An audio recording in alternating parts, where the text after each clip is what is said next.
Introducing my self, मेरा नाम ऋतिक है। मैं पिछले 4 साल से साइबर सिक्योरिटी में हूँ। मैंने डिफरेंट वर्टिकल्स में काम किया साइबर सिक्योरिटी के। डिफरेंट वर्टिकल्स आप बात करोगे तो when it comes to the government domain, मैंने उसमें भी काम किया है। When it comes to the private domain, मैंने उसमें भी काम किया है। तो देर इज समथिंग जो मैं अपने बारे में बताऊंगा। साइबर सिक्योरिटी, डिजिटल फॉरेंसिक मेरी कोर एरिया है। मैंने दोनों ही एरिया में काम किया और मैं इसी में काम करता हूँ। मैं भाई, अगर आप मुझसे पूछोगे सर आप करते क्या हो, मैं एक ऑथर भी हूँ, मेरी बुक्स भी हैं। मैं एक पोएट भी हूँ, मैं पोएट्री भी लिखता हूँ। क्रॉस वर्टिकल टेक्नोलॉजी की बात करना मेरी हैबिट है। और मेरे लिए अगर आप साइबर पूछोगे तो cyber is something like zinc. मुझे कुछ भी दिखता है, इट्स वेरी मच इंटरेस्टिंग। तो ये था मेरा छोटा सा introduction. Now moving to today's podcast, अब जिसके बारे में हम बात करने वाले हैं। तो हम बात करने वाले हैं साइबर सिक्योरिटी के बारे में। और हम साइबर सिक्योरिटी के अगर एक ग्लिम्स के बारे में बात करें कि बेसिकली साइबर की जरूरत है कहाँ, साइबर स्टार्ट कहाँ से होती है।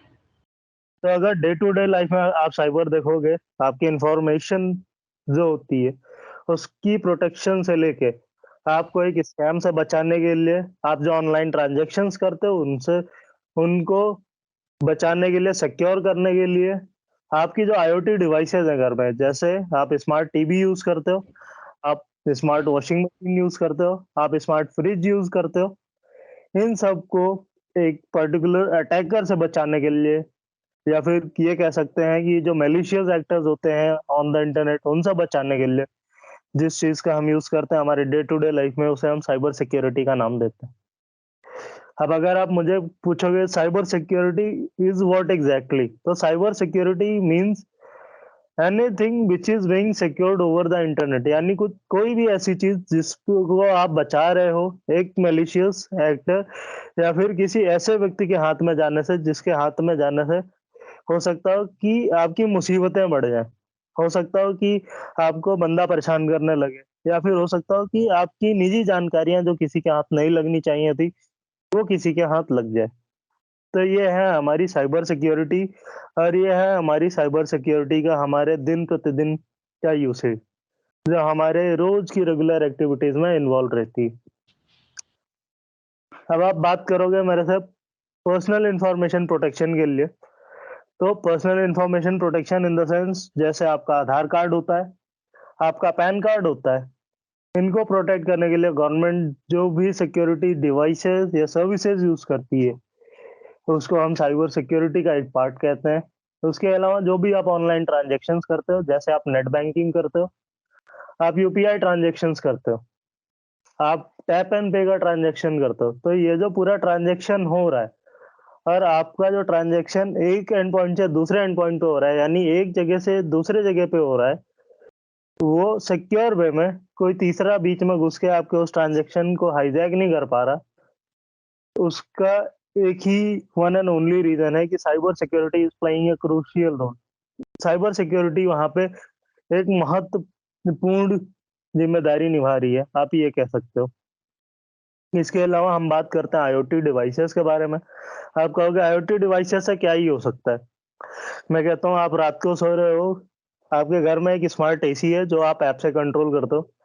कोई सिरफिरा आपका घर के बगल में रहता है जो कि एक मैलिशियस एक्टर है, या मान लो उसे किसी दिन जादू की छड़ी मिल गई कहीं से, उसने उठाया, आपका डिवाइस से गलती से कनेक्ट किया किसी भी तरीके से, तो रात में एसी का टेम्परेचर बढ़ा देता है। या फिर इन द सेंस आपको, आपके एसी के साथ वो छेड़खानी कर सकता है। तो उससे होता क्या है, आपको डायरेक्टली हार्म कुछ नहीं होने वाला, but the thing is other verticals अगर आप देखोगे तो कई बार क्या होता है कि अगर डिवाइसेस एक पर्टिकुलर एनर्जी कंजम्पशन से ज्यादा एनर्जी कंज्यूम करते हैं तो उनके फटने का डर होता है। उसके अलावा अगर दूसरी नजर से आप देखोगे तो अगले को आपको हार्म करना है, तो बिजली का बिल से भाई हम हमें तो बहुत डर लगता है, बिकॉज गर्मियां बढ़ती हैं, बिजली का बिल भागता है। तो जाहिर सी बात है हम जब इनडायरेक्टली हार्म कर रहा है एक तरह से हमें। डायरेक्ट, ये बात सही है, इनडायरेक्टली वो आपको परेशान करेगा, आपका बिजली का बिल बढ़ और बिजली विभाग हमारी बहुत अच्छी है, मैं उनके बारे में कुछ नहीं कहूंगा। और उसके बाद आप कहोगे फिशिंग स्कैम के लिए, तो आजकल ना एक बड़ा गजब का ट्रेंड है। आप न्यूज़ खोल लो, अगर आप गलती से किसी दिन अपने ब्राउज़र पे ये सर्च कर रहे हो कि क्या जियो मुझे फ्री नेट दे रहा है, अगले सेकंड आपको एक पॉपअप दिखेगा अपने स्क्रीन पे, जो ये बताएगा कि जियो का ये तरीका है, इस तरीके से ये पर्टिकुलर आपको ऑफर दे रहा है जियो। और कई बार क्या होता है कि लोग फेक वेबसाइट्स के लिंक भेजते हैं, कहते हैं भाई इस पे क्लिक कर दे, जियो 100 जीबी डाटा दे रहा है। तो आप जिस टाइम उस पे क्लिक करते हो और उस पे कोई भी अपनी एंट्री करते हो, तो वो एक्सपोज़ हो जाता है। उससे बचाने के लिए जो एंटीवायरसेस हमारे इम्प्लीमेंट किए जाते हैं, जो ब्राउज़र में प्रोटेक्शंस इम्प्लीमेंट किए जाते हैं, तो अच्छा। उनका जो मिशन है, वो एक साइबर सिक्योरिटी है जो मेन रोल प्ले कर रही है आपके डे टू डे लाइफ में। अच्छा, अब ये तो फिशिंग फिशिंग स्कैम से लोग को कैसे अवेयरनेस रहे कि वो फँसे ना फिशिंग स्कैम्स में किसी भी? तो उसके रिगार्डिंग अगर आप कुछ बता सको तो? अब देखो फिशिंग में होता क्या है, फिशिंग में मेनली जो हमने देखा है, अभी तक जितने केसेस हमने कंपाइल किए हैं, उसमें ये होता है कि आपके पास किसी का मैसेज आया कि यार ये कंपनी ये चीज़ दे रही है। तो अगर आपके पास ऐसा कुछ आ रहा है, जैसे मैं एग्ज़ाम्पल ले लूँ, बीच में एक चला था कि कैडबरी एक यूआरएल शेयर कर रही है। आप अगर उसमें अपनी निजी जानकारियाँ दोगे तो वो आपको हैम्पर भेजेगी। तो फर्स्ट ऑफ ऑल अगर ऐसी कोई जानकारी आती है, तो आपको मेन वेबसाइट चेक करनी चाहिए किसी भी कंपनी का या प्रोडक्ट का। क्योंकि अगर कोई कंपनी ऐसा कुछ करेगी तो वो अपने मेन वेबसाइट पे अनाउंसमेंट करते हैं। दूसरा तरीका होता है इसको जानने का कि आपको यूआरएल एक बार ध्यान से देखना पड़ेगा। अगर आप आम जनता की बात करोगे तो हाँ, ये थोड़ी मुसीबतें होती हैं। तो उसके लिए एक वेबसाइट होती है वेयर गोज़ करके। आप उस वेबसाइट को खोलो, उसमें खाली आपने यूआरएल पेस्ट करना है। वो तुरंत का तुरंत दिखा देगा कि ये पर्टिकुलर यूआरएल किधर से लिंक्ड है। अच्छा भैया, मतलब ये गवर्नमेंट की वेबसाइट है जो ये बता रही है कि नहीं, ये ये गवर्नमेंट, वेबसाइट। ये ओपन सोर्स वेबसाइट है, एक प्राइवेट फर्म रन करती है इसको। Okay, okay. हुँ। और तीसरा तरीका होता है किसी भी स्कैम को या फिशिंग को आइडेंटिफाई करने का कि आप एंड टू एंड वेरीफाई करो। यानी अगर आपके पास आया है कि ये पर्टिकुलर पर्सन है, ये पर्टिकुलर चीज़ दे रहा है, तो आप डायरेक्ट उस पर्सन से वेरीफाई करो। जैसे मैंने पहले बताया कि आप मेन वेबसाइट सीधा चेक करो, अगर उन्होंने ऑफर दिया है तो उधर आपको दिख जाए।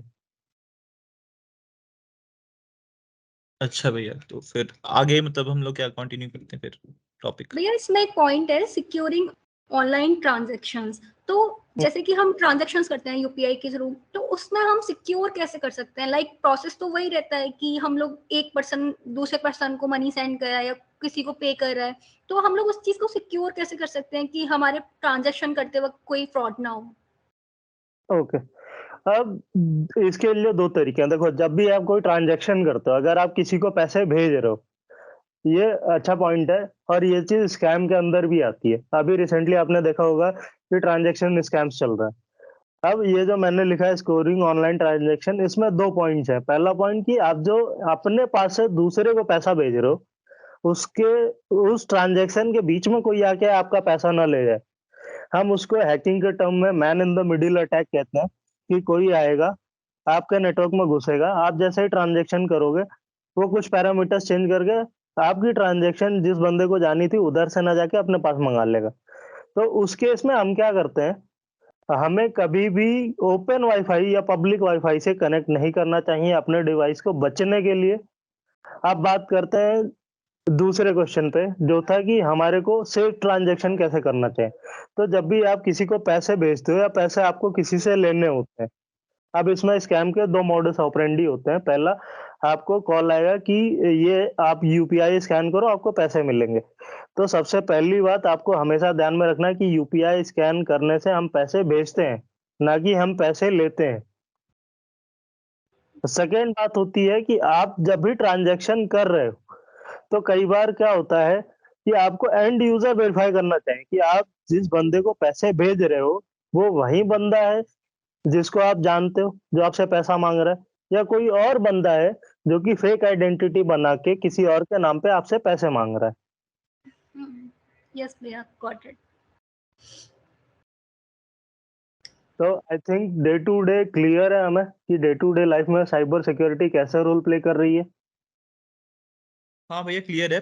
अगर किसी के साथ मतलब अगर ये फिशिंग स्कैम्स हो गए या फिर ऑनलाइन ट्रांजेक्शन में कोई दिक्कत आ गई, तो वो गवर्नमेंट को मतलब कैसे पहुंचे, रीच कैसे करे और कैसे उनको कंप्लेन करे इस चीज के रिगार्डिंग? लाइक बहुत लोग को इस चीज की भी अवेयरनेस नहीं है, तो उसकी तो अवेयरनेस कैसे लोगों को दें? तो अगर आपके साथ फिशिंग स्कैम हो गया, आप जैसे प्रोसीजर ये कहता है कि 24 घंटे के अंदर आपने सीधा एक एफआईआर लॉन्च करनी है किसी भी पुलिस स्टेशन में जाके।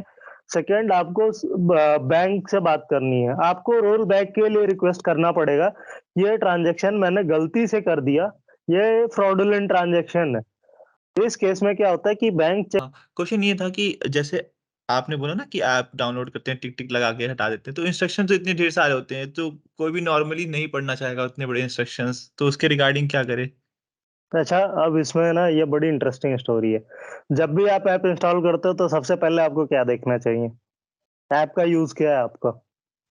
मेरे हिसाब से अगर आम जनता भी इंस्टॉल कर रही है, जैसे मैंने बोला पिंक व्हाट्सएप है, भाई पिंक व्हाट्सएप इंस्टॉल तो कर रहे हो आप, बट एक बार आपने ये चेक किया कि वो पिंक व्हाट्सएप दिया किसने? वो थीम क्या व्हाट्सएप में निकाल के दिया? तो ये डेवलपर कौन है लाइक?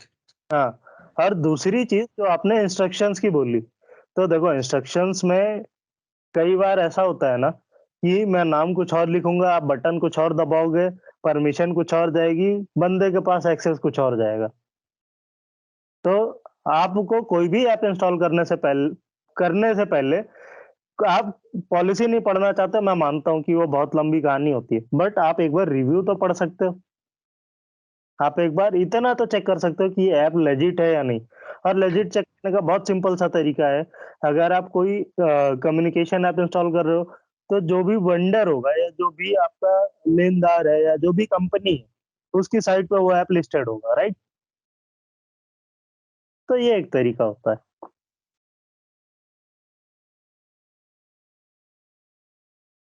अच्छा भैया, फिर नेक्स्ट टॉपिक पे जा सकते हैं अब तो हम लोग।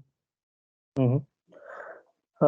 अब देखो साइबर सिक्योरिटी की अगर हम नागरिकों के हिसाब से बात करें, आम जनता के हिसाब से बात करें, तो सबसे बड़ी जो अभी हम देखते हैं जो अपकमिंग ये है तुम्हारे टेक्नोलॉजीज है, जैसे अभी क्रिप्टो आई बीच में, उसके बाद एआई आई है, ओपन एआई चल रही है, उसके बाद अभी रिसेंटली आईओटी भी नई टेक्नोलॉजी है। तो लोग कहीं ना कहीं अपने आप को इस गैप से दूर करके रखते हैं। जैसे अगर आपको याद हो, तो बीच में ना एक क्रेज चल रहा था इसका, टैप एंड पे कार्ड का, कि हाँ हम भैया। हमने कार्ड ले लिया, अब हम कहीं भी टैप करते फिरेंगे। हाँ, बात ठीक है, आप टैप करते फिरो, कोई दिक्कत नहीं है, बट द थिंग इज कि आप ये तो इंश्योर करो कि वो पर्टिकुलर चीज प्रोटेक्टेड है या नहीं। और कई बार ऐसा भी होता है कि आपके बगल जो खड़ा हो थ्रेट एक्टर, वो कोई चीज स्कैन कर रहा हो, या ये हमारे ना सिक्योरिटी में एक कहावत है कि हम आपको मिमिक कर सकते हैं। मतलब मैं आपकी पूरी की पूरी डिजिटल आइडेंटिटी फेक बना सकता हूँ, एग्जैक्टली आपकी तरह दिखने वाली। तो ये कुछ चीजें हैं। अगर तो इसमें क्या हमने देखा कि लोग क्या कर रहे हैं, टेक्नोलॉजी आ रही है, लोग देख तो रहे हैं कि ठीक है, सुनने में अच्छा लगा कि भाई चलो हमने आईओटी ले लिया, हमने एआई मंगा लिया, AI is the best technology ever, blockchain है, हैकेबल नहीं है, बट द थिंग इज कि उनके साथ मुसीबतों का भी हमें ध्यान रखना चाहिए कि उनके साथ मुसीबतें क्या आ रही हैं। जैसे जब पहली पहली बार ब्लॉकचेन आया, तो लोगों ने सबसे ज्यादा बीटीसी पे फोकस किया कि ठीक है बीटीसी खरीदना है, क्योंकि क्रिप्टो की वैल्यू बहुत हाई है, और स्टॉक एक्सचेंज में अगर मैं इतना रुपया लगाऊंगा, इतने साल बाद इतना रिटर्न दिखेगा। तो मोस्ट ऑफ लोग फायदे की तरफ ज्यादा सोचते हैं, राइट? तो उसमें क्या होता है, और ये सारी चीजें देखो सिक्योर्ड इस वे में है कि इनको रिवर्ट करना इज समथिंग लाइक कि बहुत बड़ा चैलेंज हो जाता है, और बहुत लंबा प्रोसेस भी है इसका। तो आपको कहीं ना कहीं ये समझना पड़ेगा कि जो नए टेक्नोलॉजीज आ रहे हैं, उनके फायदे के साथ साथ नुकसान क्या है, और हमारे साथ क्या क्या चीजें हो सकती हैं। और कहीं ना कहीं इसी गैप की वजह से करंट सिनेरियो में देखोगे, रोज नए नए साइबर क्राइम्स होते हैं और रोज नए नए साइबर क्राइम्स कंप्लेंट लॉन्च किए जाते हैं। और इसमें एक देखो, ये मैं खुद से नहीं कह रहा, मेरा कोई फेवर नहीं है किसी पुलिस वाले से मेरे ऊपर, बट द थिंग इज कि अगर आप गवर्नमेंट बॉडीज की बात करोगे तो दे आर लिमिटेड। और हम बात करते हैं कि हमारी देश की आबादी इतनी है, जितने हमारे पुलिस फोर्स है सारे मिलके उतने नहीं हो सकते भाई। तो sometimes we need to take care ourselves as a citizen. हमें नागरिक की तरह समझना पड़ेगा कि ठीक है, हमारे को भी कुछ पार्ट पे काम करना पड़ेगा, जैसे कि हमारे को साइबर अवेयर करना पड़ेगा खुद को कि करंट टेक्नोलॉजीज के साथ मुसीबतें क्या आ रही हैं, और दूसरों को भी अवेयर करना चाहिए। तो ये एक चीज है कि हमें साइबर के पार्ट को ध्यान में रखते हुए आम नागरिकों के लिए भी मैंडेट करना चाहिए कि आप ये पर्टिकुलर चीज देखो, समझो कि इसके साथ अगर ये फायदे हैं तो इसमें मुसीबतें क्या हैं और आप कैसे फंस सकते हो। तो आई थिंक मेरा ये अच्छा, क्लियर था, राइट? हाँ भैया, जैसे आईटी बिल्स जो होते हैं, ठीक, उसमें हमारे मतलब क्या राइट्स हैं उसके रिगार्डिंग, अगर आप कुछ बता सको तो, लाइक। आईटी एक्ट्स की आप बात कर रहे हो, राइट? हाँ हाँ, आईटी एक्ट्स। तो आईटी एक्ट में मल्टीपल सेक्शंस बने हुए हैं। जब फॉर हम साइबर सिक्योरिटी पर्पस बोल रहा था मैं तो, बस लाइक उसके लिए।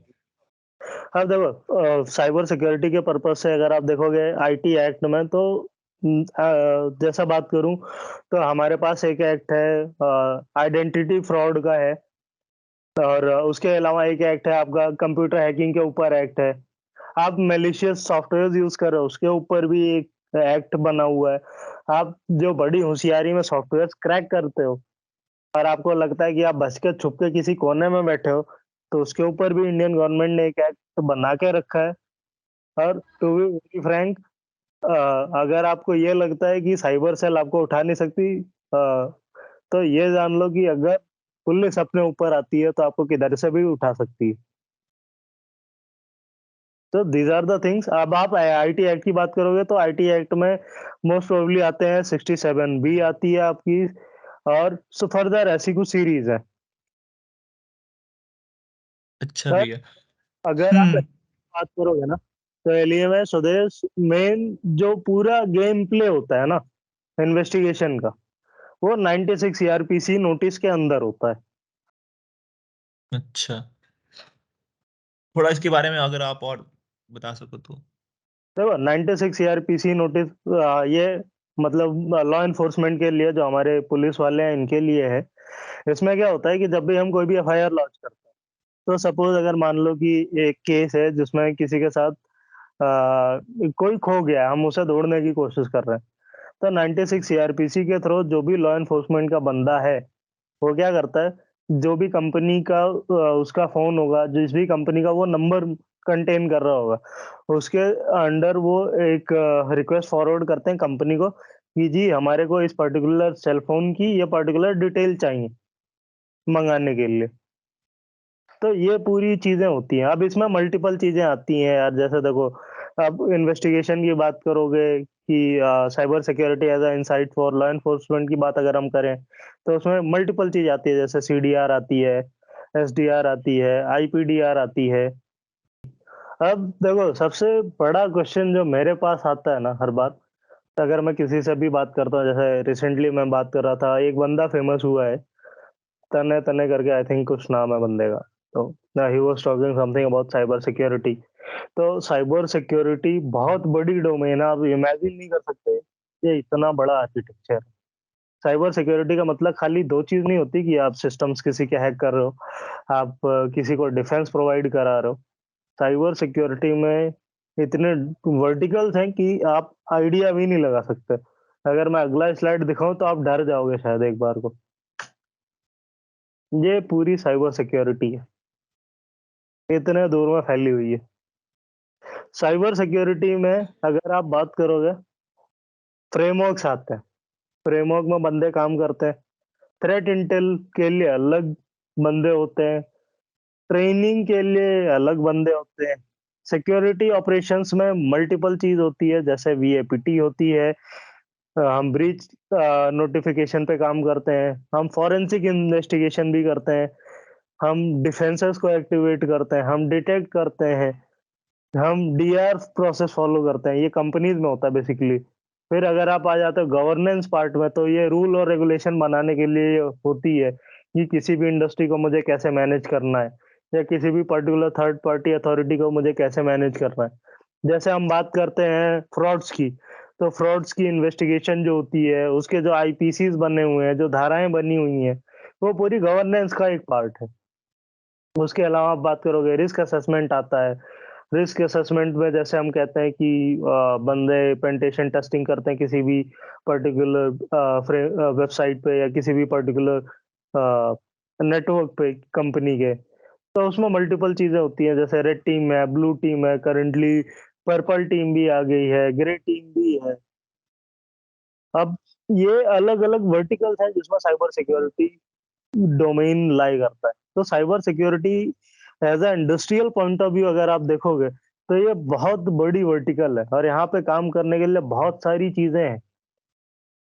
और खाली यही नहीं कि टेक्निकली है साइबर सिक्योरिटी पूरी, there are non technical areas in which cyber security works too. जैसे रिस्क एंड गवर्नेंस की बात करोगे, ये नॉन टेक्निकल एरिया, ये टोटली पेपर बेस्ड एरिया है। आप फ्रेमवर्क्स की बात करोगे, ये टोटल पेपर बेस्ड एरिया है।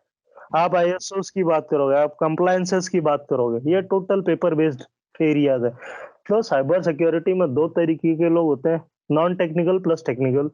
और इसमें भी मल्टीपल एसेट्स होते हैं जिस पे हम काम करते हैं, मल्टीपल डोमेन हमारे पास, मल्टीपल एरियाज है काम करने के लिए। ओके भैया, तो मेरा एक क्वेश्चन था इसमें कि लाइक हमारे पास ढेर सारे साइबर सिक्योरिटी डोमेन्स है, जैसा कि हमने अभी इस स्लाइड में देखा। तो अगर कोई पर्सन है जो कि साइबर सिक्योरिटी सीख रहा हो एंड देन उसको कोई कंपनी में जाना है इन्हीं सब में से रिलेटेड, लाइक गवर्नमेंट के साथ गवर्नमेंट के साथ वर्क करना है, या फिर कोई इसमें करियर बनाना है, या फिर कोई भी इस फील्ड में जाना है, तो वो इसके लिए कहाँ से इंटर्नशिप ले सकता है, या फिर कैसे उसको इस चीज में जॉब मिल सकती है, तो उसके रिलेटेड आप कुछ बता दीजिए। ठीक है। अब देखो, साइबर सिक्योरिटी में जब भी आप एंटर करते हो, फर्स्ट ऑफ ऑल आपको आइडेंटिफाई करना पड़ेगा कि आपको किस डोमेन में काम करना है, बिकॉज साइबर सिक्योरिटी बहुत बड़ी है। अब कई लोग होते हैं कि जी हमें पेंटेशन टेस्टिंग करनी है, डेफिनेटली करनी है, कोई इशू नहीं है, it is a good domain, बहुत लोग करते हैं, अच्छी डोमेन है, आप अच्छी नॉलेज गेन करोगे। बट द थिंग इज कि आपको ये डिफाइन करना पड़ेगा कि आप लंबे टाइम तक किस डोमेन में काम करना चाह रहे हो। और इसका स्टार्टिंग एक ही तरीके से होता है कि आपको अपने बेसिक्स स्ट्रॉन्ग करने पड़ेंगे। अगर आप साइबर सिक्योरिटी टेक्निकल में आ रहे हो, तो आपको सबसे पहले अपने बेसिक्स, जैसे कि आपको कंप्यूटर सिस्टम्स के बारे में समझना पड़ेगा, नेटवर्क्स के बारे में समझना पड़ेगा, प्रोग्रामिंग्स के बारे में आपको समझना पड़ेगा। अब बात करते हैं कि आपने समझ लिया, आपने सीख लिया, अब आप एंटर कैसे करोगे साइबर सिक्योरिटी में। साइबर सिक्योरिटी में एंटर करने के कई तरीके हैं। जैसे पहला, अगर आप प्राइवेट फॉर्म में बात करोगे, तो साइबर सिक्योरिटी में आप अगर ट्रेनिंग लेते आ रहे हो, तो वो बहुत ही अच्छा इम्पैक्ट डालता है किसी भी कंपनी में जॉब लेने के लिए। अगर आप बग हंटर हो या पेंटेशन टेस्टर हो, तो वो आपकी प्रोफाइल, बहुत स्ट्रॉन्ग प्रोफाइल बिल्ड करता है किसी भी कंपनी में एज अ एंट्रेंस जॉब लेने के लिए। तो प्राइवेट में अगर आपने एंटर करना है, तो आपको दो चीजों की रिक्वायरमेंट होती है। सबसे पहला, आपको अपनी स्किल्स प्रूव करनी पड़ेंगी। आप अपने स्किल्स दो तरीके से प्रूव कर सकते हो, या तो आप किसी पब्लिक प्लेटफॉर्म, रिनाउंड प्लेटफॉर्म पे रेगुलरली आपकी एक्टिविटी दिखती रही हो। सेकंड तरीका होता है कि आपके पास सर्टिफिकेशन होना चाहिए। सर्टिफिकेशन वैसे मैटर नहीं करता है, मैं खुद एक नॉन सर्टिफाइड पर्सनालिटी हूँ, बट कुछ कंपनियों में सर्टिफिकेट मैंडेटरी हो जाते हैं। अब आते हैं गवर्नमेंट एजेंसीज में। गवर्नमेंट एजेंसीज में भी सिमिलर है, इंटर्नशिप्स ओपन होती हैं। जैसे अभी हमारा गुड़गांव साइबर सेल है, इसकी इंटर्नशिप आती है। उसके अलावा हमारी नियति आयोग की इंटर्नशिप आती है। उसके अलावा हमारी अभी एनटीआरओ ने इंटर्नशिप्स निकालने चालू कर दी हैं। आप इन सब में रेगुलर एंगेजमेंट करते रहोगे, तो एक चांस मिलता है कि आपको गवर्नमेंट के साथ इंट्रोड्यूस होने का और उनके साथ काम करने का। और इसका अभी सबसे बड़ा एग्जांपल है, इनडायरेक्टली आप उनके साथ कोलैबोरेट कर सकते हो।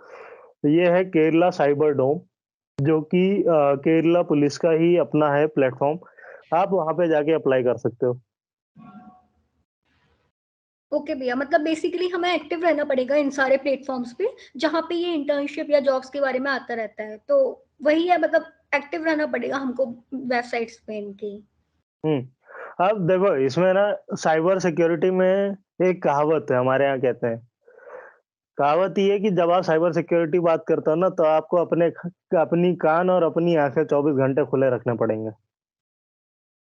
या तो सही बात है भैया। तो आई थिंक ये क्लियर था कि साइबर सिक्योरिटी कितना बड़ा डोमेन है, हमारे पास करने को कितना कुछ। हाँ भैया, जैसे आप सर्टिफिकेशंस की बात कर रहे थे, तो कुछ सर्टिफिकेशंस जो मेजर मेजर हो, आप उसके बारे में बता सको कि कहाँ से क्या लेने हैं ये सब।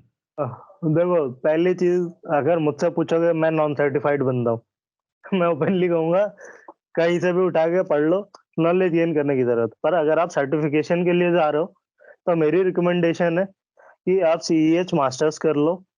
और अगर आपको करना ही है, तो there are some personalities who are very skilled, बहुत अच्छे बंदे हैं, और डेफिनेटली वो बंदे आपको टोटली गाइड कर सकते हैं। अगर स्वदेश तुम कहोगे तो मैं उनका नाम शेयर कर सकता हूँ ओपनली। शेयर कर दो भैया, कोई दिक्कत नहीं है, आप कर दो शेयर नाम। हमारे साथ एक है सचिन कल कुंबले करके हैं। वो बहुत तगड़ा बंदा है, बेसिकली एलिट ग्रुप से बिलोंग करता है। जिस ग्रुप से बिलोंग करता है उसका फाउंडर भी he is a great man, बहुत अच्छी नॉलेज रखते हैं वो। तो सचिन इज वन, आप उनसे सीख सकते हो। और अगर आपको सीखने के पर्पज से जाना है, सचिन है। उसके अलावा एक प्रांजल शर्मा जी करके हैं, वो भी सिखाते हैं। फिर आपका आदित्य करके, आदित्य शिंदे हैं, बड़े भाई की तरह हमारे, वो भी साइबर सिक्योरिटी सिखाते हैं। आप उधर से सीख सकते हो। आप बात करते हैं अगर आप सर्टिफिकेशन के लिए जा रहे हो, तो सर्टिफिकेशन के लिए हमारे पास जगह है, इसी काउंसिल है। इसी काउंसिल से आप CEH मास्टर्स करो, मेरी रिकमेंडेशन अगर आप मानोगे तो। अगर आप और अफोर्ड कर सकते हो, तो मैं कहूंगा कि आप साइंस से करो। Science is very good platform to pursue cyber security certification. उसके अलावा आप EJPT कर सकते हो, ई लर्न सिक्योरिटी से। और अगर आप कुछ ज्यादा ही हिम्मत रखते हो, तो आप ऑफेंसिव सिक्योरिटी की तैयारी कर लो और ऑफेंसिव सिक्योरिटी का एग्जाम दे लेना। इतनी चीजें इनफ है साइबर सिक्योरिटी में कहीं भी जॉब लेने के लिए, अगर कंपनी सर्टिफिकेट मांग रही है तो। अब तो जिसको करना होगा वो क्लियर हो गया होगा उसको पूरा एकदम कि कहाँ से क्या सर्टिफिकेट करने हैं। मोरोवर जितने भी आप नाम गूगल पे मिल ही जाएंगे, तो फिर जिसको जाना है वो सर्च करके उनको कांटेक्ट कर सकता है थ्रू लिंक्डइन और कोई भी other social media platform, I guess भैया यही जो ना? आपने सचिन और प्रांजल जो बताए, तो उनका कोई स्पेसिफिक यूट्यूब चैनल है जहां वो सिखाते हैं, या फिर उनसे रीच करके खुद से ही पूछ, मतलब उनसे लेना पड़ेगा आइडिया कि वो कहाँ पे कोर्स वगैरह शेयर करते हैं, या फिर उनका कोई यूट्यूब चलता है, तो वो कैसे मतलब कोई यूट्यूब चैनल है उनका? देखो सचिन का तो यूट्यूब चैनल नहीं है, सचिन और प्रांजल का ये प्राइवेट ग्रुप्स में सिखाते हैं। अगर आपको यूट्यूब चैनल से सीखना है, तो एक बंदा है रूट करके, आप उससे सीख सकते हो। ग्रेट क्या गाय। भैया, एक बार दोबारा नाम एक बार रिपीट कर दीजिए। Route, route. ओके। और अच्छा भैया, उसके हमने हम्म आप कुछ कह रहे हो, बताओ आप बोलो। उसके अलावा अगर आपको लोकल बॉडी से सीखनी है, तो एक कंपनी है एनकोडर्स प्रो करके, हमारे जानने वाले हैं। उनके पास भी बंदे बहुत टैलेंटेड है। और यकीन नहीं मानोगे स्वदेश, मैं खुद अमेज रहता हूँ कि बंदे 16-16 साल के बंदे हैं, बट रियली टैलेंटेड, जिसको कहते हैं साइबर की इन डेप्थ नॉलेज है बंदों का।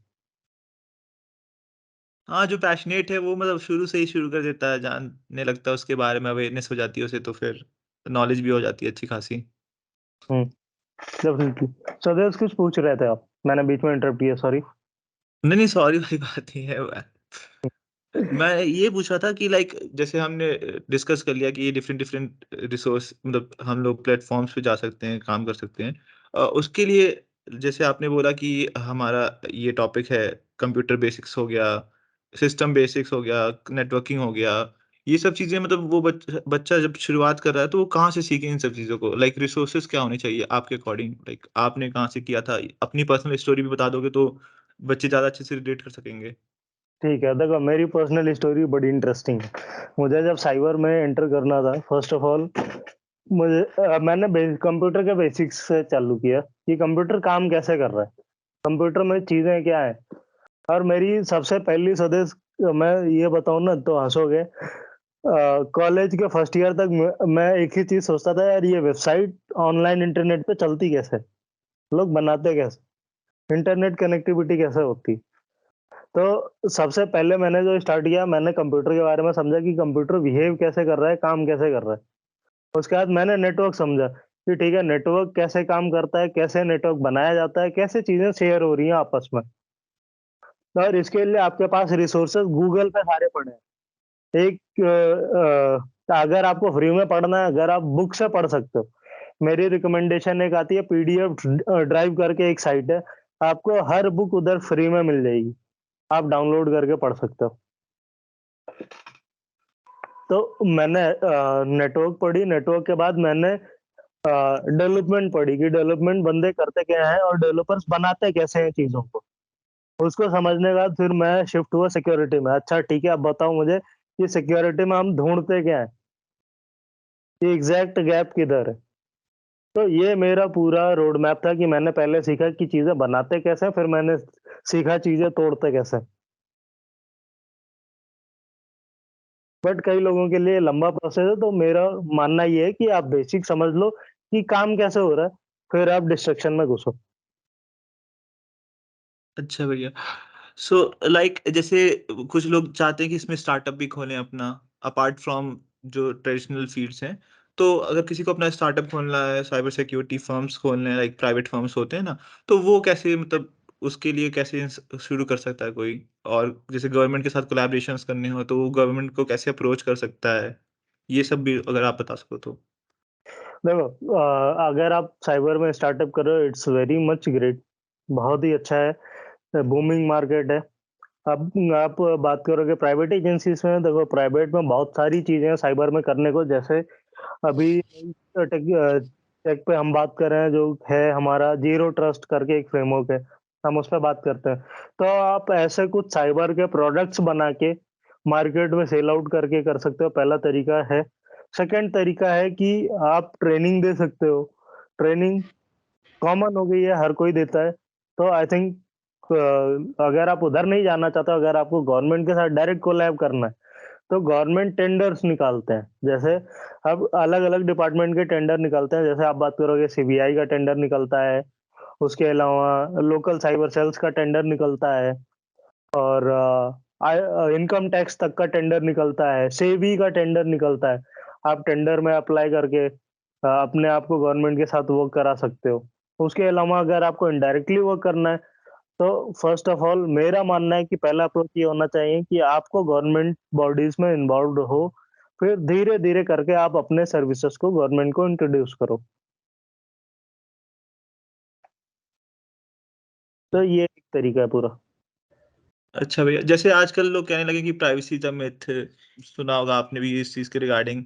तो मतलब उसके रिगार्डिंग क्या मतलब कोई भी जिसके पास ये हमारा एक्सेस है, लाइक गवर्नमेंट के पास ये एक्सेस तो है ही हमारे सिस्टम्स का, तो क्या मतलब वो भी हमारे ऊपर चेक कर सकते हैं, लाइक हम लोग सर्विलेंस में उनके, और मतलब इसमें हमारा कोई थ्रेट नहीं है, एंड गवर्नमेंट मतलब हमारी कॉन्स्टिट्यूशन में ऐसा कोई लाइक रूल्स नहीं है जिससे कि हम अपनी प्रोटेक्शन को, अपने आप को प्रोटेक्ट कर सकें। ठीक है, ये देखो बड़ा इंटरेस्टिंग और बहुत डीप टॉपिक है।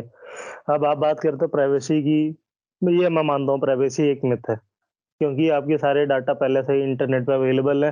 अगर आपको ढूंढना हो तो मुझे ज्यादा टाइम नहीं लगेगा। तो ये मानता हूँ। अब बात करते हैं कि गवर्नमेंट के पास हमारे डाटा के एक्सेस है, बट उधर क्या होता है ना कि on the basis of situation चीजों का यूज किया जाता है। जैसे अगर if you have committed some crime, अगर आप दोषी हो किसी चीज के लिए, तो आपके जो भी आर्टिफैक्ट किसी भी गवर्नमेंट ऑफिसर के अंडर में कस्टडी में होएगा, तो वो एक्सेस कर सकता है, उसकी राइट उसे होते हैं इन्वेस्टिगेशंस के लिए। अब आप बात करोगे गवर्नमेंट नहीं, नॉन गवर्नमेंट बंदों को, तो अगर इसमें आती है कंपनीज की बात। कंपनीज में जैसे हमारी पेमेंट इंडस्ट्री होती है, जहाँ पे हमारे को सबसे ज्यादा खतरा होता है, क्योंकि हमारे जो पेमेंट होते हैं उसमें हमारी पूरी डिटेल होती है, हमारा नाम क्या है, हमारा एड्रेस क्या है, सारी चीजें होती हैं। तो इसमें क्या होता है कि पीसीआई डीएसएस करके कंप्लायंस है जो कि कंपनियों पे लागू किया जाता है। और करंट आप बात कर रहे थे बिल के ऊपर, तो अभी देखो पीडीपी पे हमारी बात चल रही है, personal data protection bill pay. और अभी मेरे ख्याल से एमएचए के उस पे वेबसाइट पे पीडीपी की फ्रेमवर्क डॉक्यूमेंट भी आ गई है, जो कि गवर्नमेंट ने पब्लिक रिव्यू के लिए ओपन कर दिया है। तो अभी इस पे काम चल रहा है और मोस्ट प्रोबेबली हम देख रहे हैं कि पीडीपी हमारे यहाँ इम्प्लीमेंट हो जाएगी। तो इससे क्या होगा कि जो भी प्रोटेक्शन, जो भी हमारा डाटा, अगर कभी भी किसी सिटीजन का डाटा वायलेट होता है तो वो कंप्लेन कर सकता है। अच्छा भैया, सो कुछ और टॉपिक अगर आपको बताना हो तो।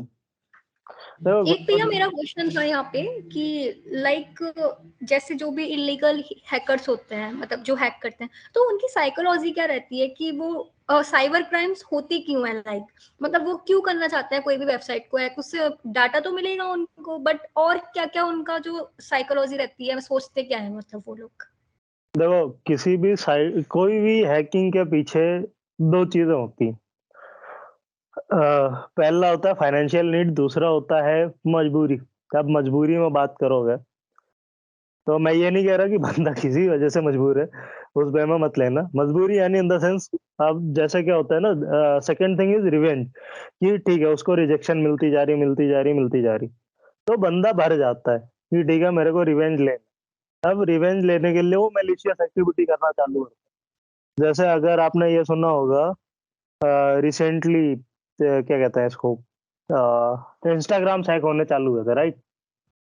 तो उधर लोगों का इंटेंट क्या था, कहीं ना कहीं वो जिससे बात करना चाह रहे थे उसने उनकी बातें नहीं सुनी, तो उनका क्या था कि ठीक है एक काम करो, फिशिंग लिंक भेजो, इसके अकाउंट का कंट्रोल लो, और जो भी है फिर इसको ब्लैकमेल करके अपनी बातें मनवा लो। तो एक चीज ये होती है कि किसी से जबरदस्ती अपनी बात मनवाने के लिए हम हैकिंग करते हैं, जो हैकर्स होते हैं, मैलिशियस हैकर।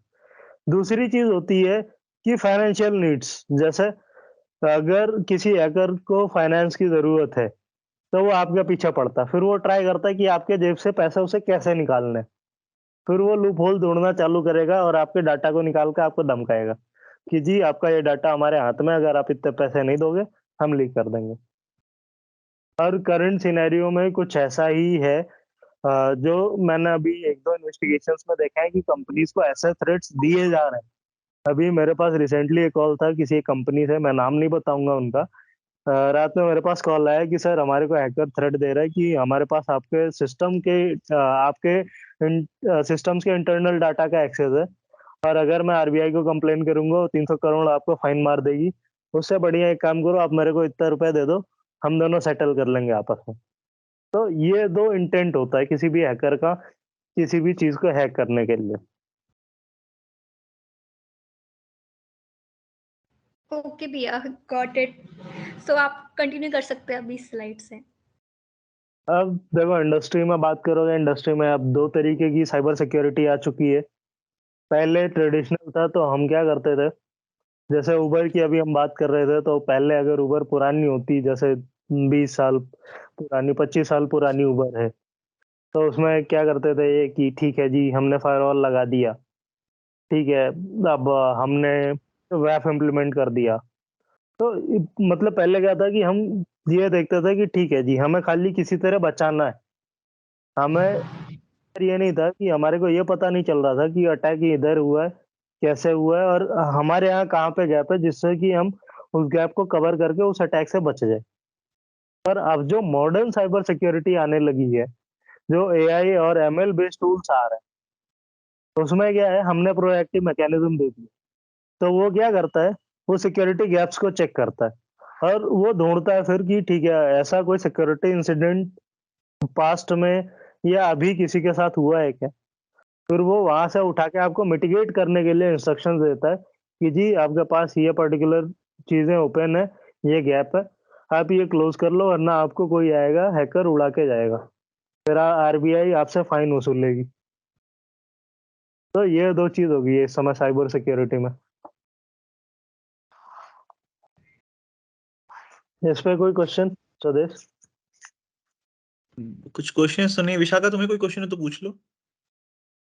इसमें तो नहीं है, बट एक चीज है कि लाइक जैसे कि साइबर अपनी क्रिप्टोग्राफी है या फिर क्रिप्टो करेंसी है, तो इनके रिगार्डिंग साइबर सिक्योरिटी का क्या ट्रेंड्स हो सकता है? लाइक अभी हम देख रहे हैं कि काफी इसमें भी हैक हो जाते हैं, उसमें भी मतलब बिल्कुल अच्छे तरीके से सिक्योर नहीं है जितना इनका आया। मतलब वेव 3 लॉन्च किया गया था तो मेन कंसर्न ये था कि सिक्योरिटी की वजह से किया गया है, लेकिन अभी हम देख रहे हैं कि उतना सिक्योर ये है नहीं, क्योंकि अभी इस पर ज्यादा वर्क भी नहीं किया गया, काफी काम करना भी बचा है। तो अभी इसमें जो जो गैप है उसमें क्या क्या इसको रिपेयर करने की जरूरत हो सकती है, और क्या क्या इसमें लाइक गैप है कि जिसको ठीक किया जा सकता है? हाँ भैया, जैसे डाउ अटैक हो गया और डिफरेंट डिफरेंट अटैक्स हुए हैं साइबर सिक्योरिटी के फेस में भी, तो वो कैसे, मतलब ये इसमें क्रिप्टोग्राफी के एरिया में भी, तो उसको कैसे मतलब करना सही? अच्छा देखो ना, इस पे एक चीज है, सिक्योरिटी में एक कहावत है कि कोई भी चीज 100% परफेक्ट नहीं है और कोई भी चीज 100% सिक्योर्ड नहीं है। आप वेब थ्री की बात करो, डेफिनेटली वेब थ्री टेक्नोलॉजी खुद कुछ हद तक अच्छी है, बट कहीं ना कहीं सिक्योरिटी गैप्स हैं उसमें भी। तो उनसे अगर कंपनीज की हम बात करें, कंपनीज को उनसे बचने के लिए रेगुलर थ्रेट हंटिंग एक चीज होती है जिसको हम कहते हैं, वो करते रहना पड़ेगा। आपको इंटेलिजेंस जनरेट करना पड़ेगा एपीटी ग्रुप से कि मैलिशियस एक्टर्स क्या ट्राई कर रहे हैं और किस तरीके से मूवमेंट वो कर सकते हैं। आपको अपने फ्रेमवर्क्स को, अपने एनवायरनमेंट को रेगुलर अपडेट और पैच मैकेनिज्म में लेके चलना पड़ेगा।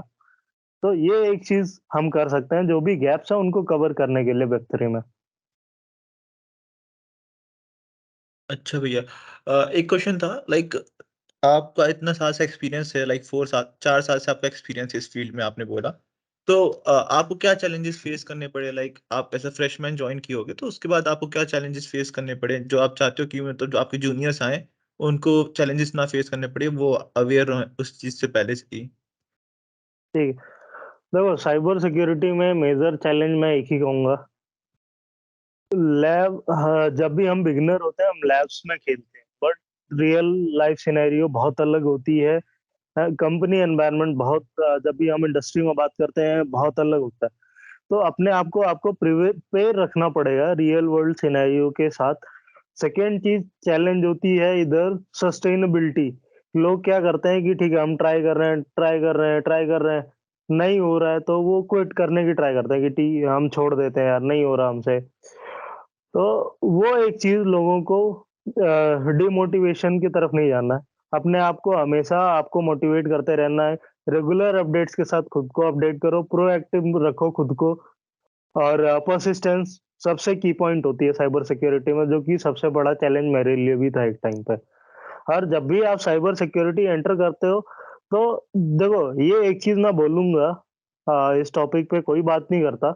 साइबर सिक्योरिटी में आप कहीं भी पढ़ने जाओगे तो ऑर्गेनाइजेशन तीन ही चीज बताती हैं मोस्ट प्रोबेबली, जो करंटली फेमस है कि जी हैकिंग है, बग बाउंटी हंटिंग है, ये है वो है। ये बढ़िया है, अच्छा है और है भी, एग्जिस्ट भी करता है। But apart from that cyber security में और भी ऐसे बहुत अच्छे वर्टिकल्स हैं जहाँ पे हमारे को काम करने को मिलता है और जहाँ पे आपको इंसाइट्स अच्छे मिलते हैं।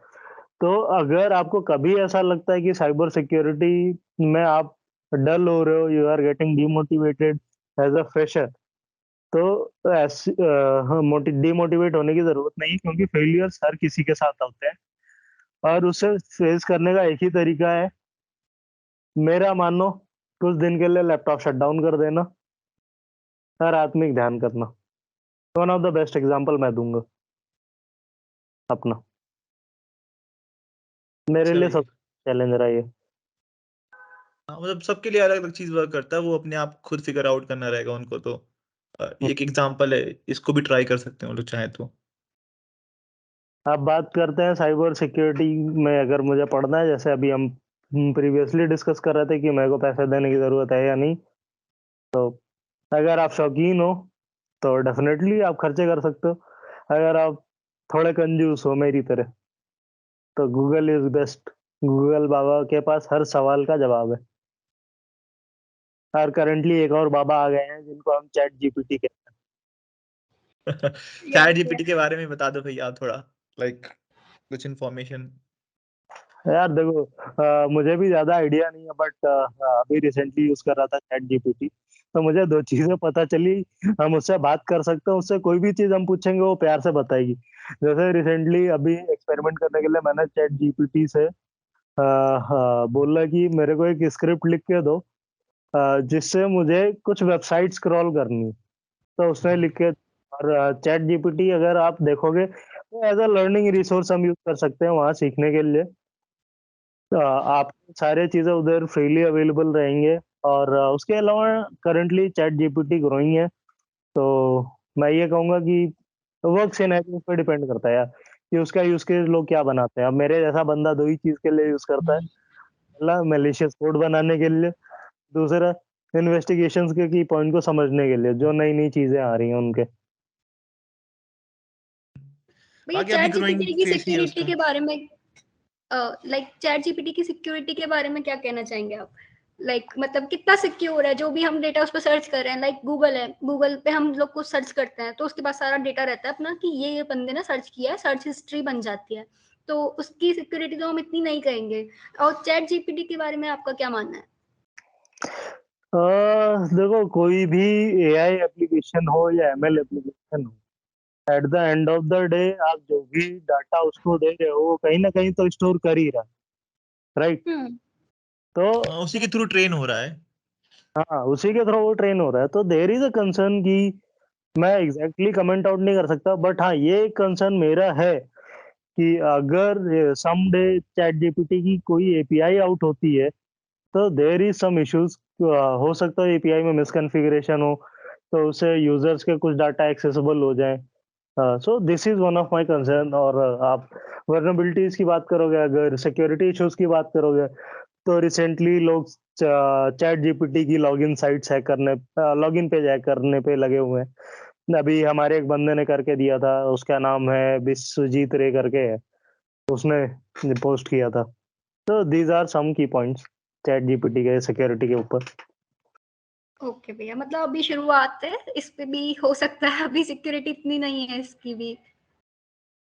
देखो, एक चीज बोलूंगा, सिक्योरिटी में मैं 100% किसी चीज पे कमेंट नहीं कर सकता, बिकॉज टेक्नोलॉजी अभी नहीं है, अभी समझने के लिए उसको टाइम लगेगा। हाँ। कि लोग उस पर उतना काम नहीं कर रहे, तो उसके ऊपर कमेंट आउट करना सही भी नहीं है। तो ये एक पॉइंट है मेरा चैट जीपीटी के ऊपर, कि सिक्योरिटी उसकी अभी एपीआई लॉन्च के बाद पता चलेगा। थर्ड पार्टी इंटीग्रेशन के टाइम पे पता चलेगा कि चैट जीपीटी किधर सिक्योरिटी लैग कर रही है। ओके हाँ भैया। श्योरली भैया, सही बात है, ये तो है ही। अ, एक क्वेश्चन था भैया, लाइक आपने बताया कि सारे लोग जो हैं मतलब मोस्टली बच्चे इंस्टाग्राम हैक करने के लिए ही, रिवेंज लेने के लिए यूज करते हैं, तो उसको क्या कहते हैं, रिवेंज से हटा के as a through learning motivation ही रखना हो, तो कैसे मतलब बच्चा उस चीज को ट्रांसफॉर्म करे, क्योंकि मोस्टली बच्चे इंस्टाग्राम हैक करने के लिए ही साइबर सिक्योरिटी सीखना शुरू करते हैं। तो यार हाँ। देखो, अगर आपको इंस्टाग्राम हैक करने की, पहली बात, वो हैकिंग होती नहीं है। जो आप फिशिंग लिंक भेज रहे हो, आप कर क्या रहे हो? आप बेसिकली बंदे को डम फाउंडेड समझ रहे हो, आप उसके साथ स्कैम कर रहे हो। ये स्कैम ही तो है कि मैं कोई पेज भेज रहा हूँ, बंदा अपना क्रेडेंशियल एंटर करेगा इधर मेरे पास, उसके डिटेल्स है। हाँ, एक तरह से स्कैम ही है वो। स्कैम ही है एक ही तरीके से। तो ये पहली बात मैं बोलूंगा कि अगर आपको इंस्टाग्राम और फेसबुक हैक करना है, तो मेरी आपसे विनती है कि आप साइबर में मत आओ। अगर आपको ये लगता है कि आप साइबर में किसी चीज के लिए घुस रहे हो, जैसे कैरियर बनाने के लिए, तो डेफिनेटली आप आओ, you are openly invited. But अगर आप इसको एज अ लर्निंग के लिए बोलोगे, ट्रेन करने के लिए, दिखाने के लिए, तो आप एज अ लैब एनवायरनमेंट इसको यूज कर सकते हो कि ठीक है।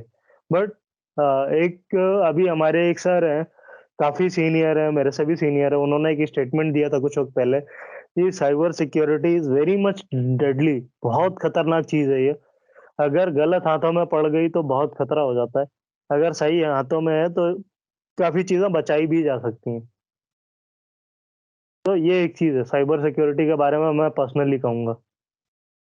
अच्छा भैया, एक नेक्स्ट क्वेश्चन था, लाइक जैसे आपने बोला ना कि लैब्स में अभी जब शुरुआत में लर्निंग होती है लोगों की, तो लैब्स में ही बेसिकली टेस्ट करते हैं जो भी चीजें होती हैं, बट आपने कहा कि जैसे आपने अपने करियर में देखा कि लैब्स ही नहीं सब कुछ है, उसके बाहर भी दुनिया है, तो वो कैसे एक्सप्लोर करे जो अभी वर्किंग प्रोफेशनल है वो कैसे एक्सप्लोर कर सकता है उस चीज को? एक चीज होती है सेल्फ एक्सपेरिमेंटेशन, मतलब अपने ऊपर एक्सपेरिमेंट करना। और मैं इस चीज में बहुत माहिर हूँ। मैंने जितने एक्सपेरिमेंट्स किए हैं सारे खुद के ऊपर किए हैं कि मैं ये चीज कर पा रहा हूँ नहीं कर पा रहा हूँ। तो आप अगर क्यूरियस हो तो आप अपने ऊपर एक्सपेरिमेंट करना चालू करो। दूसरे के ऊपर एक्सपेरिमेंट आप करने जाओगे, हो सकता है दूसरे एफआईआर कर दे और आप अगले दिन जेल में बैठे हो। तो वो अवॉइड करते हुए आप अपने ऊपर एक्सपेरिमेंट करना चालू करो अपने डिवाइसेस पे। आई थिंक हाँ, वो ज्यादा ये प्रिकॉशन जरूरी है, वरना जो जो उसमें होश खो बैठते हैं लोग। फिर वही होएगा कि अगले मिनट पुलिस दरवाजा खटखटाएगी, सर गेट खोलना जरा। सही बात है। ठीक है, तो हाँ बाकी बात करते हैं कैरियर के लिए साइबर सिक्योरिटी में आप कैसे स्टार्ट करो। तो सेम थिंग जैसा हम प्रीवियस में बात कर रहे थे, आप नॉलेज गेन करो स्टार्टिंग बेसिक से लेके एडवांस में। आप बात करते हैं तो एडवांस में जैसे नई टेक्नोलॉजी आती है तो आप उसके ऊपर रिसर्च R&D करते जाओ। बेसिकली जितना आप रिसर्च करोगे उतनी नई चीजें आपको पता चलती हैं। तो एडवांसमेंट के लिए मेरा रिकमेंडेशन है कि आपको रेगुलर लूप में रहना पड़ेगा टेक्नोलॉजी के साथ, कि टेक्नोलॉजी में चल के आ रहा है। फिर जो सेकेंड चीज है साइबर सिक्योरिटी, जिस पे पूरी टिकी हुई है, जिसकी वजह से साइबर सिक्योरिटी में बहुत अच्छी चीजें हमें देखने को मिलती हैं, वो है क्यूरियोसिटी। अगर आपके अंदर क्यूरियोसिटी है तो आप बहुत सारी चीजें ढूंढ के निकालोगे। और ऐसा ही नहीं कि साइबर सिक्योरिटी के एक ही वर्टिकल में ये चीजें हैं, साइबर सिक्योरिटी के मल्टीपल वर्टिकल्स में बहुत अच्छी अच्छी चीजें आपको देखने को मिलेंगी। जैसे मैं अगर एक रियल केस सिनेरियो बताऊं, तो एक बार मैं कुछ इन्वेस्टिगेट कर रहा था। तो इन्वेस्टिगेशन के टाइम पे मुझे एक क्यूरियोसिटी हुई कि ठीक है मैं ये चीज करके ट्राई करता हूँ। बेसिकली मैं क्या कर रहा था, हाँ, मैं बार बार हार्ड डिस्क फॉर्मेट करके ट्राई कर रहा था कि मैं डाटा रीड कर पा रहा हूँ नहीं कर पा रहा हूँ, डाटा रीड कर पा रहा हूँ नहीं कर पा रहा हूँ। हालांकि वो चीज प्री डिफाइंड थी, पहले किसी ने करके रखी थी। बट द थिंग इज उस दिन मुझे सेल्फ एक्सपेरिमेंट से पता चला अच्छा ये चीज है और इस चीज को ऐसे हम कर सकते हैं। तो दिस इज वन थिंग कि आपको क्यूरियोसिटी साइबर सिक्योरिटी में बहुत ड्राइव करती है इन डेप्थ तक। तीसरा है पेशेंस और परसिस्टेंस। जितनी शांति के साथ कोई भी चीज लेके जाओगे साइबर सिक्योरिटी में उतना अच्छा होता है, क्योंकि साइबर सिक्योरिटी में अप्स एंड डाउन्स बहुत है। और वर्किंग प्रोफेशनल्स के लिए तो ये खतरे की चीज है, बिकॉज अगले मिनट अगर कुछ भी होता है तो गर्दन आप ही की पकड़ी जाएगी, because you are a cyber expert और आप कंपनी की साइबर सिक्योरिटी संभाल रहे हो। तो आपको उठा के ले जाएंगे कि आप ही तो संभाल रहे थे, आप एक्सपर्ट हो, आपकी वजह से क्यों हुआ। कोई डेवलपर से पूछना नहीं जाता। तो पेशेंस, धैर्य और परसिस्टेंस, यानी लगातार आपको काम करते रहना। तो ये 3 की पॉइंट्स है साइबर सिक्योरिटी में मेरी तरफ से एज अ लर्नर। ओके भैया, एक क्वेश्चन था यहाँ पे कि लाइक जैसे व्हाट्सएप है, फेसबुक है, तो ये प्लेटफॉर्म्स कितने हद तक सेफ हैं? लाइक हम लोग वीडियो कॉल्स करते हैं, चैट्स करते हैं, तो हमारी जो चैट्स, वीडियो कॉल्स हैं, वो सेफ भी हैं कि हम उनको खुलेआम कर रहे हैं उस पे, या नहीं है? किस हद मतलब हम लोग उस चीज से बच भी कैसे सकते हैं कि हैक ना हो अपने प्लेटफॉर्म्स जो हों, और क्या क्या हम उसको उसके रिगार्डिंग सिक्योरिटी स्टेप्स ले सकते हैं? अच्छा, इस पे ना एक चीज बताता हूँ। देखो, जब भी मोस्ट प्रोबेबली व्हाट्सएप कॉलिंग की अगर आप बात करो, तो WhatsApp end to end feature देता है, राइट? वो एंड टू एंड एन्क्रिप्शन का। तो व्हाट्सएप कॉल्स हैक करना is nearly impossible until and unless कोई आपके नेटवर्क में आके बैठ जाए। जैसा कि मैंने पहले बताया था कि आप ओपन वाईफाई से कनेक्टेड हो, कोई हम्म। बंदा बीच में एक पर्टिकुलर चीज डिप्लॉय करेगा और उससे वो सुन सकता है आपकी बातें। तो वो चीज आपने अवॉइड करनी है। ओपन वाईफाई या पब्लिक नेटवर्क से कनेक्ट नहीं करना अपने आप को। सेकेंड चीज होता है कि थर्ड पार्टी एप्लीकेशंस जब भी आप इंस्टॉल कर रहे हो, परमिशंस का एक्सेस ध्यान पूर्वक दें आप। या हम्म। एप्लीकेशन इंस्टॉल करते वक्त आप ध्यान दें कि आप कौन सा एप्लीकेशन इंस्टॉल कर रहे हैं, क्योंकि कई बार थर्ड पार्टी एप्लीकेशन की मदद से हमारी वॉइस कॉल्स रिकॉर्ड की जाती हैं, हमारे फोन की स्क्रीन तक रिकॉर्ड की जाती है। तो ये चीज अब आते हैं फेसबुक के ऊपर। फेसबुक का सबसे ज्यादा जो फेसबुक हैकिंग में देखी गई है वो है फिशिंग यूआरएल्स के थ्रू। तो कोई भी वेब पेज पे अपनी आईडी पासवर्ड शेयर करने से पहले सोच लें अगर आप अपना आईडी पासवर्ड ब्राउजर में स्टोर करके रख रहे हैं, तो मेरा मानना जो है कि ये बहुत बड़ी गलती है, क्योंकि अगर आपका ब्राउजर में कोई भी वर्नेबिलिटी रही, तो कई बार क्या होता है कि हम यूआरएल जैसे ही ओपन करते हैं, तो हमारे ब्राउजर में एक जेएस फाइल इंजेक्ट हो जाती है, जिसके थ्रू हमारे पूरे ब्राउजर की जो कुकीज होते हैं, सेशंस होते हैं, वो पर्टिकुलर हैकर के पास चले जाते हैं। तो ये 3 की पॉइंट्स हैं जिस पे आपको फोकस्ड रहना है, जिसके भैया थ्रू एक बार आप आप बच सकते कुकीज समझा दो, जिससे कि जो हैं। नहीं जानता होगा उसको भी इन्फॉर्मेशन हो जाएगी उसके रिगार्डिंग। कुकीज एंड सेशंस जो वर्ड्स आपने यूज किए, एक बार आप समझा दीजिए कि सबको आइडिया हो जाए कि ये दोनों चीज होती क्या है। ओके, तो देखो कुकीज और सेशंस क्या होता है, जब भी हम लॉगिन करते हैं, जैसे मैंने अपना आईडी पासवर्ड डाला, तो एक सेशन होता है, ये कुछ उसका कुकी जनरेट होता है। कुकी यानी जैसे अगर आप लाइन में हो, तो आपका नंबर कि आपका नंबर 1 है, 2 है, 3 है, तो वैसे हमारी कुकी और सेशन होती है कि हमारा नंबर होता है वो। तो अगर ब्राउज़र हाइजैक होता है, तो आपका वो जो क्यू नंबर है, जो आपको आपके ब्राउज़र से एक पर्टिकुलर नेटवर्क को कनेक्ट कर रहा है, वो चीज़ उस बंदे के पास चली जाती है और वो बंदा डायरेक्ट इंपोर्ट खाली करेगा आपका कुकी। आपका यूज़र आईडी, आपका पासवर्ड उसको नहीं चाहिए। वो खाली कुकी एक्सपोर्ट इंपोर्ट करेगा, और अगर आपके ब्राउज़र में वो पर्टिकुलर साइट लॉगिन है, तो वो उधर उसको एक्सेस मिल जाएगा ऑन द स्पॉट। ये होती है कुकीज़ और सेशंस। सेशन कुकी का मतलब होता है हमारा नंबर, सेशन का मतलब होता है कि एक टाइमलाइन, कि इतने देर से इतने देर तक ये पर्टिकुलर नंबर वैलिड है हमारा इस साइट के लिए। अच्छा भैया, भैया एक क्वेश्चन था, लाइक जो भी होता है इस फील्ड में, वो बेसिकली अकेले ही काम करना पसंद करता है, तो वो नेटवर्किंग कैसे करे? जैसे मोस्टली लोग अकेले ही इस चीज में रहते हैं, इस फील्ड में कोई नेटवर्किंग नहीं करते हैं उतनी। तो नेटवर्किंग तो जरूरी है हर फील्ड में ही, तो इस फील्ड में नेटवर्किंग कैसे करें, मतलब अप्रोच कैसे करें एक दूसरे को लोग? ठीक है। सदैव देखो, इसमें ना एक चीज़ है, अगर आपको लगता है कि आप बिना नेटवर्क किए बहुत अच्छे साइबर एक्सपर्ट बन जाओगे, मेबी आप अपने पॉइंट ऑफ व्यू से बढ़िया हो, मैं एग्री करूँगा। बट द थिंग इज़ कि अगर आपने एक्सपर्ट बनना है, अगर आपने चीज़ों को बेटर अंडरस्टैंडिंग लेनी है, तो आपको सेकंड ओपिनियन चाहिए होता है, जिसके लिए आपको कोलैबोरेट करना पड़ता है। इसके लिए तरीका होता है, आप ओपन कम्युनिटीज़ में जॉइन करो। ओपन फोरम्स में आप अपना प्रेजेंस बनाओ। उसके अलावा जो साइबर सेमिनार्स होते हैं, टेक टॉक्स होते हैं, टेक शोज़ होते हैं, आप उसमें अपनी इन्वॉल्वमेंट बनाओ। उनके साथ आप कोलैबोरेट करो, बातें करो, अपने आइडियाज़ शेयर करो, उनसे नए आइडियाज़ आप गेन करो। क्योंकि देखो होता क्या है, आपको लगता है कि आप अकेले वर्क कर रहे हो, आप you are the best, but maybe आप जिस चीज़ को बेस्ट समझ रहे हो, वो चीज़ पहले ही कोई और करके जा चुका हो और उसका सेकंड वर्ज़न हो।